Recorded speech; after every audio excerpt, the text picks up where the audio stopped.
নুরুল হক নূরের উপরে হামলা এটা কোনো বিচ্ছিন্ন হামলা না, এটা একটা সুপরিকল্পিত এবং সুগভীর চক্রান্তের একটা অংশ। এই যে ১-১১ শুনতেছেন, এই যে পদধ্বনি শুনতেছেন, এই যে আওয়ামী লীগের মিছিল দেখতেছেন, এই যে আওয়ামী লীগ মাঝে মাঝে বের হয়ে এখন হুঙ্কার দিচ্ছে, নির্বাচন করার আশ্বাস দিচ্ছে বা তারা বি প্ল্যান নিয়ে আগাচ্ছে, সেই প্ল্যানেরই একটা বাস্তবতা আপনার সামনে এটা চলে এসেছে। আপনারা যদি কেউ মনে করেন এটা একটা বিচ্ছিন্ন ঘটনা, তাহলে আপনার রাজনীতি সম্পর্কে কোনো ধারণাই নেই। আজকের অ্যাটর্নি জেনারেল নিজে পর্যন্ত বলেছেন এটা একটা সুপরিকল্পিত ঘটনা, এটা একটা ষড়যন্ত্রের অংশ। ইভেন প্রধান উপদেষ্টার প্রেস সচিব এসে প্রেসে ব্রিফিং দিতে বাধ্য হয়েছেন যে যতই ষড়যন্ত্র আসুক না কেন, যত গভীর ষড়যন্ত্রই হোক না কেন, নির্বাচন ফেব্রুয়ারিতে হবে। এটা কেন আজকের দিনে এসে বলতে হবে?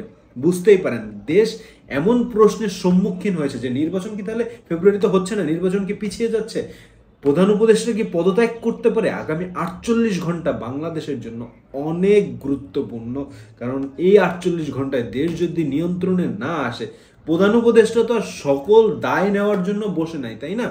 আপনারা অকাজ সাজাবেন, আপনারা ষড়যন্ত্র করবেন, সকল কিছু তো আর প্রধান উপদেষ্টা তো আর আগে কখনো তার রাজনীতির কোনো আপনার ছিল না, কোনো কিছুই ছিল না, রাজনীতির তার ব্যাকগ্রাউন্ড ছিল না, কোনো কিছু ছিল না। তিনি একবার রাজনীতিতে আসতে চেয়েছেন কিন্তু আবার সরে গিয়েছেন, সরে দাঁড়িয়েছেন তার সিদ্ধান্ত থেকে। এটা তার প্রথমবারের মতো দেশ চালানোর প্রধান উপদেষ্টা হওয়ার মতো একটা অভিজ্ঞতা। এই অভিজ্ঞতা তো তার আগে ছিল না। তিনি এত চাপ নেবেন কিনা তিনি জানেন, কয়দিন পরে সরকার বদল হবে, তিনি এমন কোনো সিদ্ধান্ত নেবেন কিনা তার সরকার বদল হওয়ার পরে বা কোনো নির্বাচিত সরকার আসার পরে তার কোনো বিপদের সম্মুখীন হতে হবে, এরকম তো দায়ভার তিনি নেবেন না, তাই না?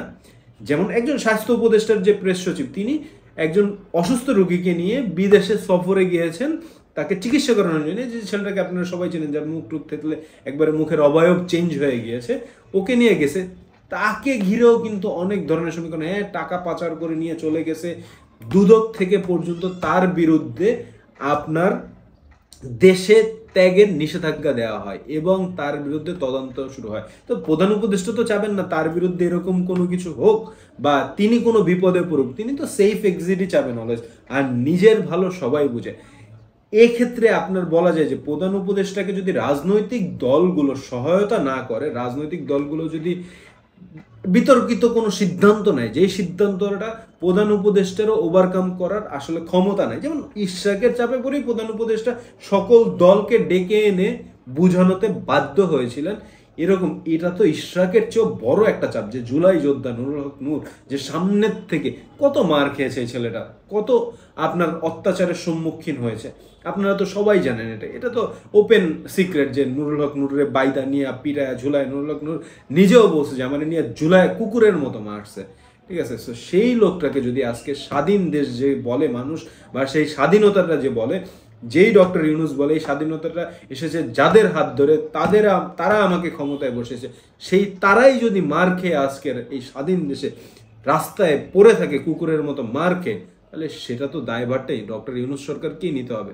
আর এই ষড়যন্ত্রটা একটা সুতায় গাঁথার জন্য অনেকেই বলছেন এখানে অনেক বড় হাত আছে, ক্ষমতার পরিবর্তন করার জন্য অনেক বড় হাত আছে, নির্বাচনকে বানচাল করার জন্য অনেক বড় সমীকরণ আছে, যেই সমীকরণে আগামীর রাজনীতি অনেক বড় ধাক্কা খেতে চলেছে। এবং এই ধাক্কাটা সবথেকে বেশি পড়বে বিএনপির উপরে, কারণ বিএনপি চাচ্ছে সুদৃঢ়ভাবে নির্বাচন ফেব্রুয়ারিতে হোক। আর এই ধাক্কায় যদি কোনো না কোনো ধরনের সমস্যার সম্মুখীন হয় দেশ, সেক্ষেত্রে নির্বাচন পেছালে বিএনপির থেকে আর বড় ক্ষতি কোনো দলের হবে না। এটা যদি আপনি মনে করেন, আপনি ভুল মনে করেন। এই দেশের থেকে আর বড় ক্ষতি কোনো মানুষের হবে না, দেশের সব থেকে বেশি ক্ষতি হবে। নির্বাচন যত পেছাবে দেশের ক্ষতি তত বৃদ্ধি পেতে থাকবে। সো দেশের নাগরিক হিসেবে বর্তমানে আমার মতে উচিত ডক্টর ইউনূস সরকারকে সকল ধরনের সহায়তা দিয়ে তার সরকার বা তার নেতৃত্বটা টিকিয়ে রেখে নির্বাচন পর্যন্ত এগিয়ে যাওয়া। একভাবে সংঘবদ্ধ হয়ে, মুষ্টিবদ্ধ হয়ে নির্বাচনের দিকে ধাবিত হওয়া আমাদের মূল টার্গেট হওয়া উচিত। ভিডিওটা ভালো লাগলে লাইক, শেয়ার এন্ড সাবস্ক্রাইব করুন। পরবর্তী ভিডিও দেখার জন্য আমন্ত্রণ রইল। আল্লাহ হাফেজ, আসসালামু আলাইকুম।